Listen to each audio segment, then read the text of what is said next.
Okay, everybody, we are working on 1.2 exponents, so we're going to go through these lesson.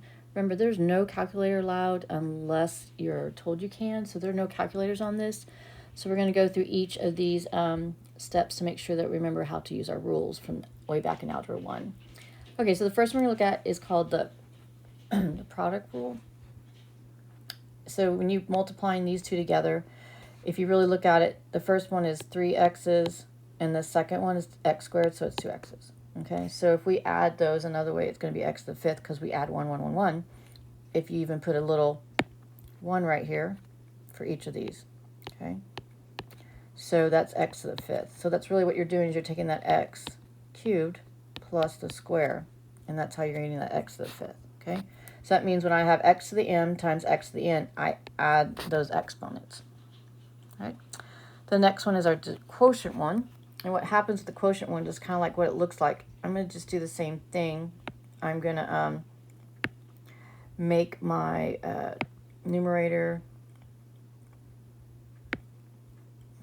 as x. That's very big, sorry. Let's see if I can do that again. So it's x to the fifth on top, so it's x times x times x times x times x. On the bottom, 1, 2, 3, 4, 5 on top, we have 2. And one thing nice, remember we can cancel, if anything's the same top and bottom, we can cancel those two. So what happens, we start to cancel this one with this one and this one with this one. So we'll wind up with an x cubed. So all we did was just take we subtracted. So we have x to the fifth minus the 2 from the bottom, and that means we got x cubed. So you're always going to subtract it when you look like that. So the rule is when you have x to the m, divide by x to the n, we subtract it. Notice that when we subtract, we're always in the numerator when we get done. Okay? We'll talk about what happens when we get negative exponents in a second.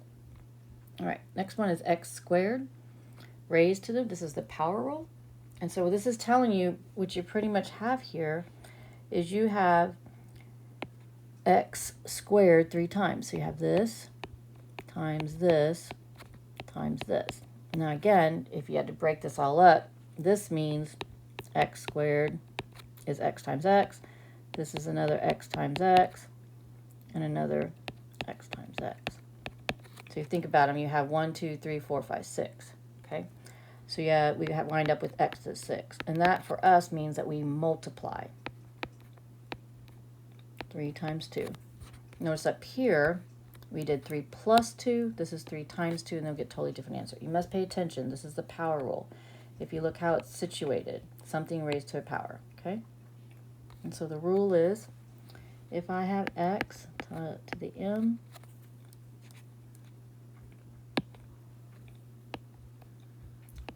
right, raised to the nth power, that means I just multiply the 2 exponents.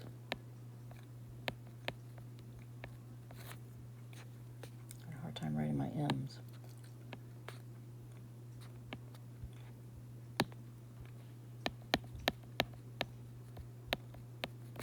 Okay.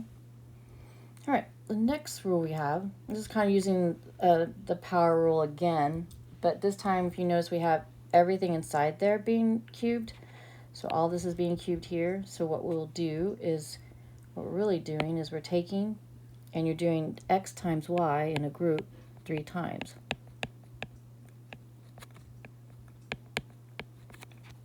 And if you think about it, there are 3 x's that are multiplied together as well as 3 y's. We can rearrange them because multiplication is commutative property. We can move them around. So that really means I have x cubed times y cubed. And you don't have to have the, I'm just going to show you, you don't have to have the dot there. That's just as fine. And so our rule here is anything raised to the nth, we can do m or n, means that I have x to the n y to the n. Everything inside there must be raised to that power. Okay, again, using the same kind of rule, but this time we have a fraction inside here. Okay, so this fraction is going to really be written twice. Multiplied together. So on top we have x squared, and on the bottom we have a y squared. Everything's being raised to that too. And so the rule is pretty much kind of like what we had earlier, but this time it's with a fraction.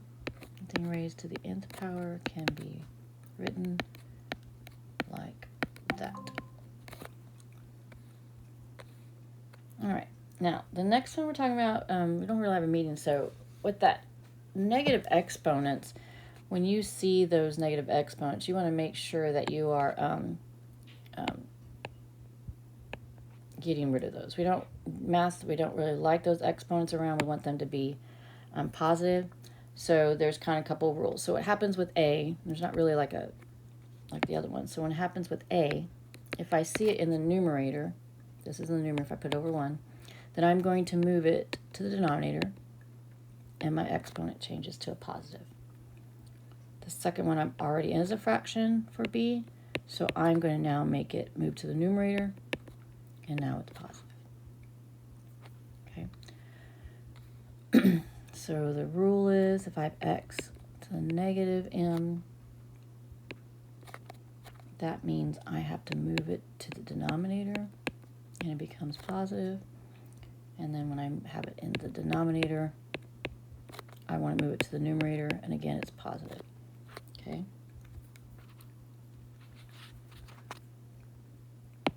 Negative exponents means you have to move them.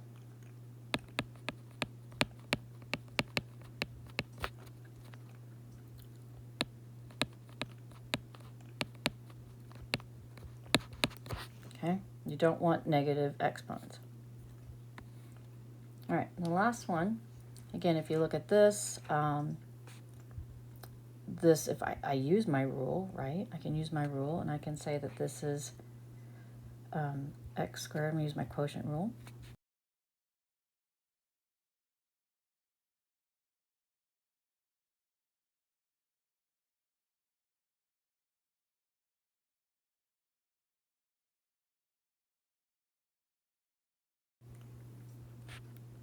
So x to 0, though, is just equal to 1.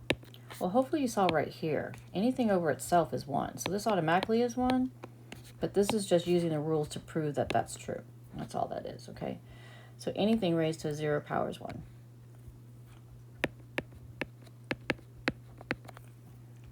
Okay, so now let's do some examples.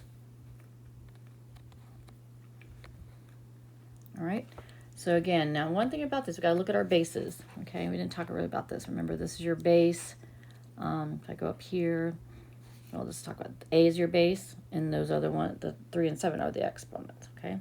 So if I have a division, the rule tells me to subtract the numerator. So a, the denominator from the numerator. When I do my math, I get a -4. Okay.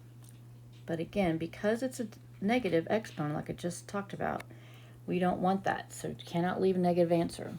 Okay, so not leave negative exponent in your answer. Okay, so kind of remember that. So then that means I'm going to move this down because it's negative in the numerator. I'm going to move it down to make it positive in the denominator. And that's my final answer. Okay. Okay, let's look at number 2. Okay. Now, there's 2 ways to actually do this, okay? So let's just try 2 different ways. Okay, so the first way that you can do this is that you can, now, I'm talking about inside here, nothing is negative inside this inside our little fraction there, but the outside is. So actually what's happening is I can actually just flip it and make the exponent positive. So my option 1 says I can flip the fraction inside, and I'll get 5 over 2, but then my exponent is now positive. Just 5 cubed over 2 cubed. 5 cubed is 125 over 8. Okay, that's one way. So option 2, let's just do it a different color. Option 2 tells me I can apply the exponent to inside here. So that just says I can do this to the negative 3, where everything gets raised to that negative power, and times 5 to the negative 3. Well, before you want to find your answer, you just want to move things, okay? You want to move this one up and this one down. So what I wind up with is 5 cubed on top and 2 cubed on the bottom, which still gives me the same answer. You choose which way you like. I'm fine with both. Just be careful with those negatives. Make sure you're doing it correct.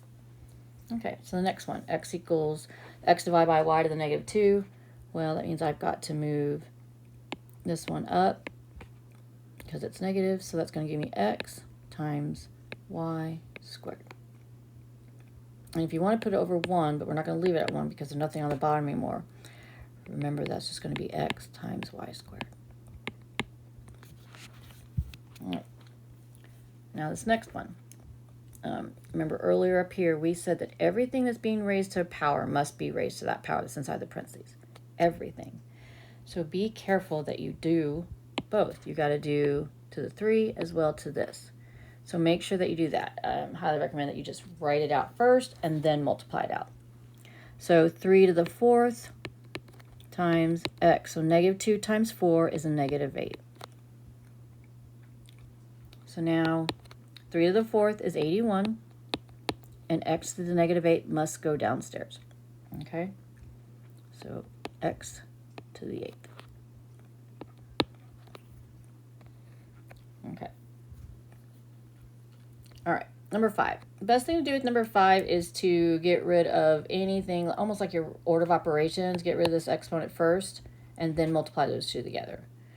So it's still going to be the same way. So we're going to multiply everything in there is going to be raised to that 3 for this first one. So we have 3 cubed, and then 2 times 3 is 6.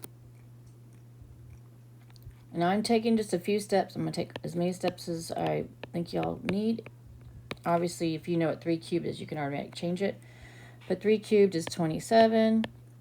And then I have x to the 6th. And I'm just going to rewrite times 2x to the 3rd. So all these got to be multiplied. So the numbers can be multiplied together. So I get a 54. And then these two are going to be combined. But remember, I have to add these. This is really x to the 6th plus 3, not multiplication. So I wind up with x to the 9th. All right, let's look at the last one on this page.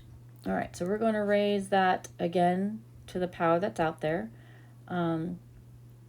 So all we have to do is multiply that to that. So we're going to get 4 to the 6th over 4 to the 5th. Okay, so that means since they're a fraction, the base is 4. They're exactly the same. So I can do 4 to the 6th minus 5, which gives me just 4 to the first power, which is just 4. Here's number 2. All right, let's try some more. Okay. Now, we have a lot of fractions happening here, so we're going to discuss them a little bit. So when fractions are raised to a power, you want to first simplify the fraction as possible. So when fractions are raised to a power,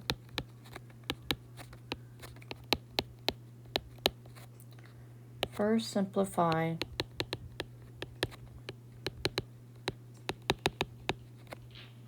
fraction if you can, if it's possible. Okay, all right. So look at each one of these first, okay? Now inside this fraction, there's not much I can do. I can't do anything in here. The 2 and the 5 can go, there's nothing, no x's that are going to be together. So then I'm just going to take this and multiply everything, or excuse me, raise everything to that 4. Okay, so it's 2 to the 4th, and then x to the 8th, because 2 times 4 is 8, and then 5 to the 4th. Okay, and so 2 to the 4th is 16, x to the 8th over 1, 625. If you cannot simplify the fraction, then you're done. You will have to use, you will have to memorize some of these powers here, like 5 to the 4th, so forth. You cannot use your calculator. Okay. For number 8, the best thing to do is to simplify what you can inside before you do anything else. Like I said, this is not the same as our example of our notes in the very beginning. Inside, we have something being raised to a negative power, so you can't just kind of like do all this flipping around and make it, I can just do it real quick. You got to do what's inside first, okay? So I've got to take that negative exponent, and I'll move it down here. Z squared stays on the bottom, and then there's just a y on the top. But don't forget, I'm still raising this all to -2. Now that everything inside is positive, I can do the flip thing that I did earlier, okay? So this is all going to flip to x times z squared over y, all being squared. Now it's a +2. Here's a -2, +2. Raise everything to that 2. So that's x squared. 2 times 2 is 4. Z to the 4th over y squared. Don't forget to apply it to everything. And there's your final answer. So be careful. Don't flip it over when you have a negative inside there. Let's go number 9. Same with number 9. We're not going to flip until we've moved everything that needs to be moved. So inside, let's see what we have. So we have this negative and this negative we're going to move. Okay. So 3 stays up here. 4 comes up. So I'm going to multiply this by 4. X squared comes down. So that's x squared is positive, y cubed. That's all being raised to the -2. All right, now flip the fraction. Okay. I'm going to simplify this. 3 times 4 is 12. So I'm just going to take an extra step. Okay. 3 times 4 is 12. And make sure, and then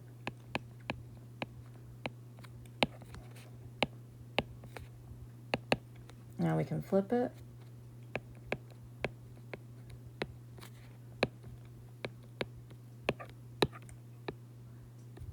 We now have a +2. So now square everything inside. So 2 times 2 is 4. So it's x to the 4th. 2 times 3 is 6. Y to the 6th. And 12 squared is 144.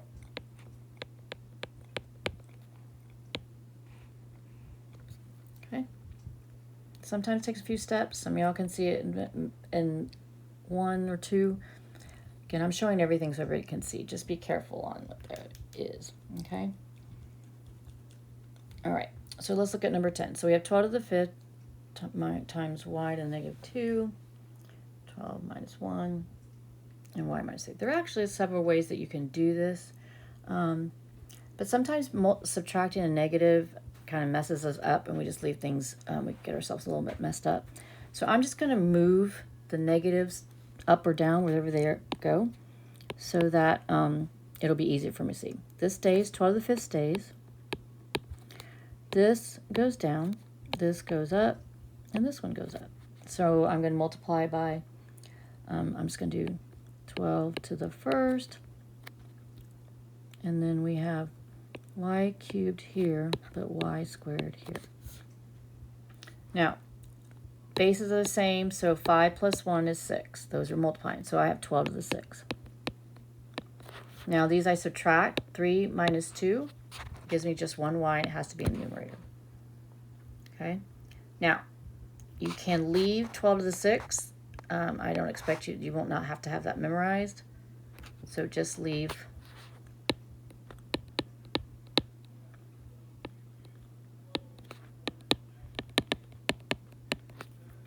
Okay. Okay. All right. So let's look at the next one, okay?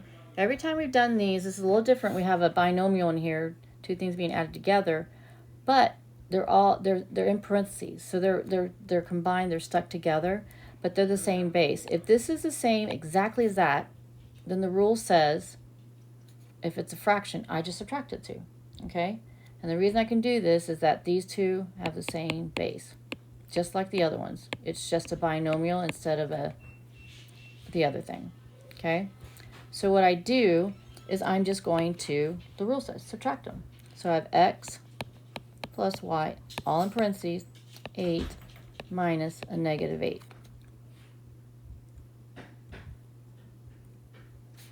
So that equals x plus y. Well, minus a negative is, we know it's plus plus, so this gives us to the 16th. And it's got to be in parentheses.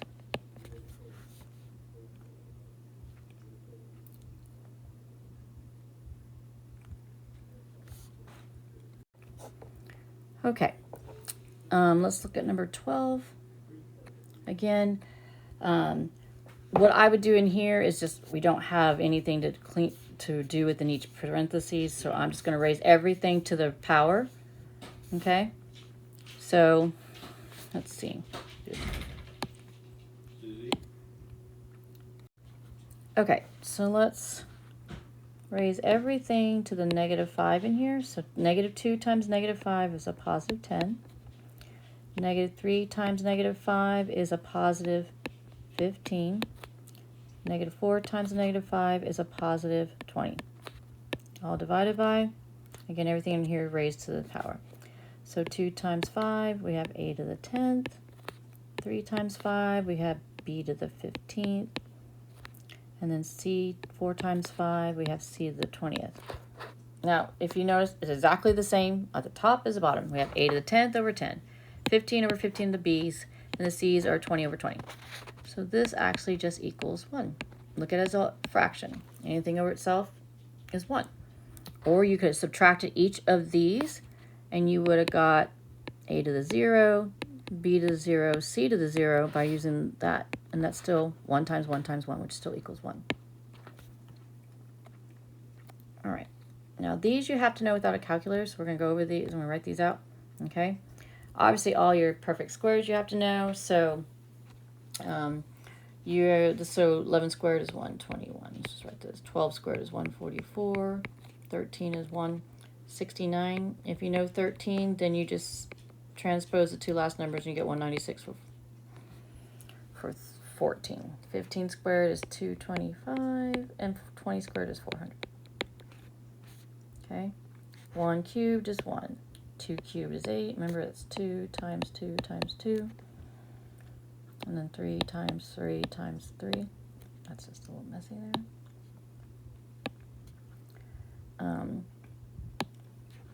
So 3 times 3 times 3. 27. 4 cubed is 64. 5 cubed is 125. So you do have to memorize these. 1 to the 4th is 1. 2 to the 4th is 16. And 3 to the 4th is 64.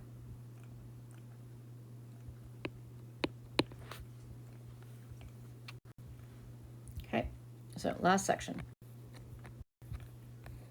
Okay, so rational exponents, we should call fractional exponents. So we can change them back and forth and so forth. So when you see x to the 1 over n, that is actually a radical, okay? So that's x, okay? And then the n, that denominator is always there, right? Okay, so we have x m to the n, m divided by n, excuse me. And so we have, when we write this, it's going to be the radical, and that's a radical. It's a radicand. And then all raised to the n. So remember, this is the power, and that's called the root. The root is always the radical.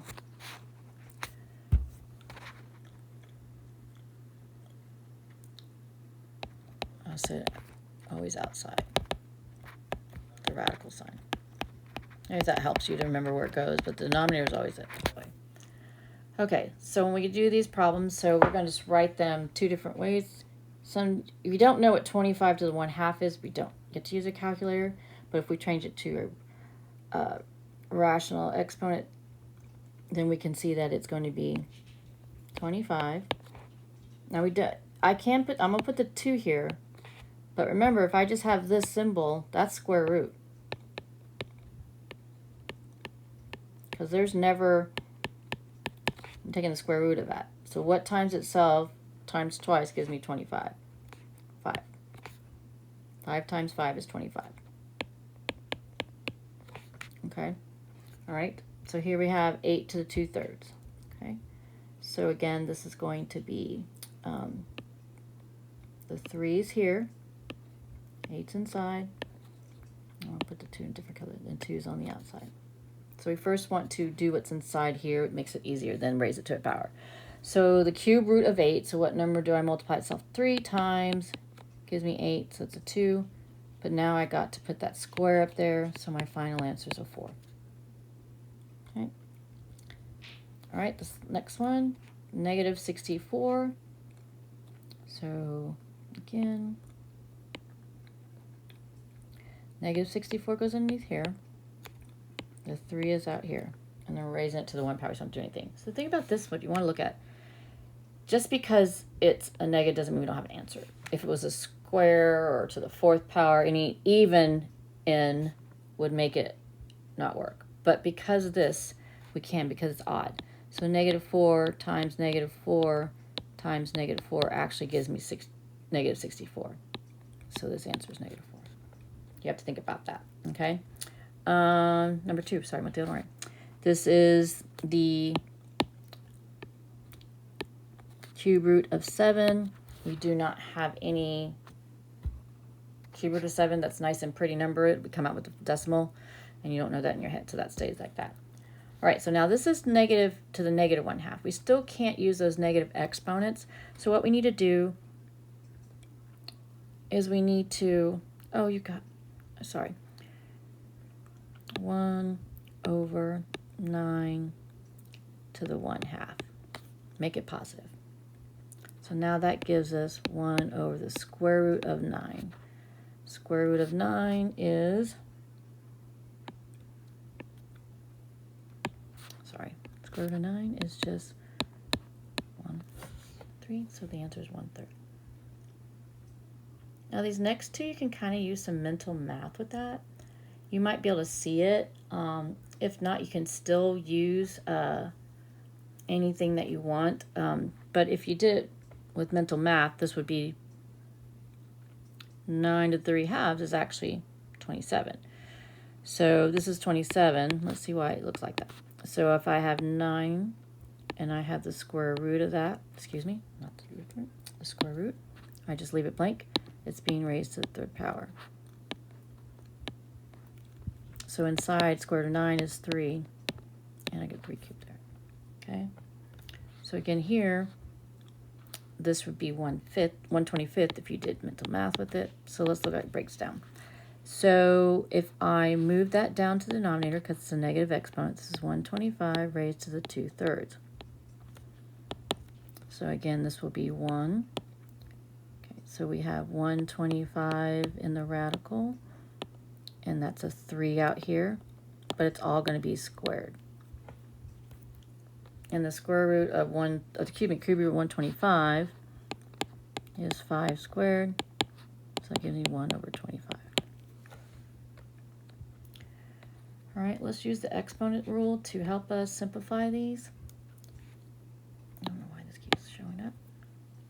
Okay, so now what we do is we use the exponents. It can like make it easier. We don't really maybe have to do all this extra stuff up here. we'll go from there. Oh, I'm sorry, I missed this one up here. So if I have this one right here, this negative is on the outside, it's not on the inside. Okay? So if it's on the outside, all right, just the 4 is being affected. Not the it's not a negative 4. So I can write this as a negative, okay? So this is going to be 4, square root of 4 to the 5th power. So the square root of 4 is 2. So this is negative on the outside, 2 to the 5th power, and 2 to the 5th power is 32, actually. So the answer is negative 32. Sorry, I missed that one. Okay, let's look at this negative. We're going to use the exponent rules that we learned at the beginning to help us remember, or help us to solve for these, okay? The rule tells me if I'm being raised to a power, I multiply. So I have x to the 15th times 1/5. Okay, well that just cancels to x cubed. So now I didn't have to worry about radical signs or anything like that. Okay, same thing here. Everything is raised to the 1/2, even the 16. So it's 16 to the 1/2. I'm going to just do that one for now. So 8 times x, 8 times 1/2, 10 times 1/2. Okay, so you might be able to do that in one step. Now this means the square root. Remember, if you just have this, that's automatically the square root. So the square root of 16. And here, what's half of 8? X to the 4th. Half of 10 is 5. So my final answer is going to be 4 times x to the 4th, y to the 5th. All right, last one. Okay, again, raise everything to the 3rd. You can move this if you want to now, but I'm going to try it without, because you don't always have to move it like we talked about before if you raise everything to the 1/3. We talked about that. So 6 to the 1/3, so I'm just going to write it so we can see it. Okay, and on the bottom we have 125 raised to the 1/3 times y to the negative 3 times the 1/3. Okay, so 6 times 1/3 is actually 6 over 3, which is actually x squared. 1/3 of 125, so that's the cube root of 125, which equals just 5. And negative 3 to the 1/3 is y to the negative 1. Now we have a negative exponent. We need to move that. So our final answer is going to be x squared times 5, y to go up there. And that's it. Okay?